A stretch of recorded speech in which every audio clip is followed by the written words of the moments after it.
Kumusta mga kaibigan? Welcome back na naman sa ating munting channel. Sa video ito ay isa namang matinding agimat ang pag-uusapan natin na kapag meron ka, hindi ka tatamaan ng bala. Pero bago tayo magpatuloy mga kaibigan, kung kayo hindi pa nakasubscribe pindutin nyo na ang subscribe button at ang notification bell para isa ka rin sa unang makapanood kapag mayroon akong bagong upload. So ayun na nga mga kaibigan, ang labanan ngayon sa panahon ngayon hindi na katulad ng dati na madalas kapag ikaw may kaaway, suntukan, saksakan, tagaan, kung babae naman sabunutan. Ngayon upgrade na rin barilan, kung barilan o kaya naman ipayayari ka sa mga bayaran upang ikaw nga matodas.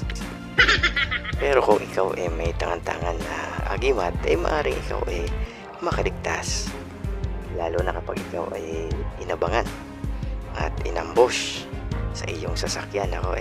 Kapag mayroon kang tangan-tangan na agimat, maaari kang makaligtas at mabuhay ka pa ng matagal-tagal dito sa mundong ibabaw. Kaya naman kapag ikaw nakakita ng ganare, alam nyo kayong ganare, sa mga bukal nakikita, o kaya naman sa mga ilog o sa batis. So kapag kayo nakakita ng maliit na tao na nakasakay sa kabayo, maliit yan na tao na nakasakay sa kabayo, maaring kulay pula, kulay dilaw o itim, at iba't iba ang kulay depende sa magpapakita sa inyo. Ngayon kung ikaw hindi takot at iyan makukuha mo at magiging kaibigan mo o makikipagkaibigan sa iyo, magkakaroon ka ng matinding agimat.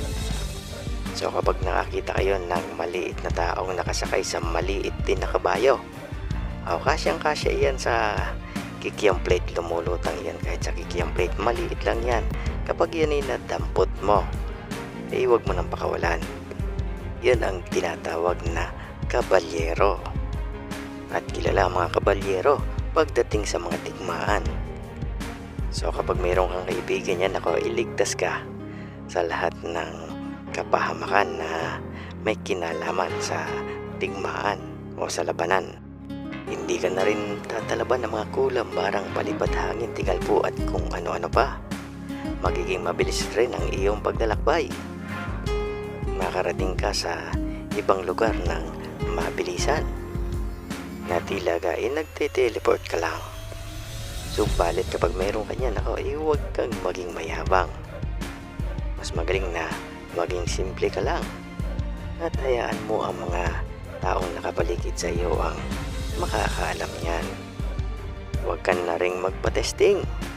Huwag mo na rin ipatesting ang sarili mo sa mga testingan, at yan talagang subok na pagdating sa barilan.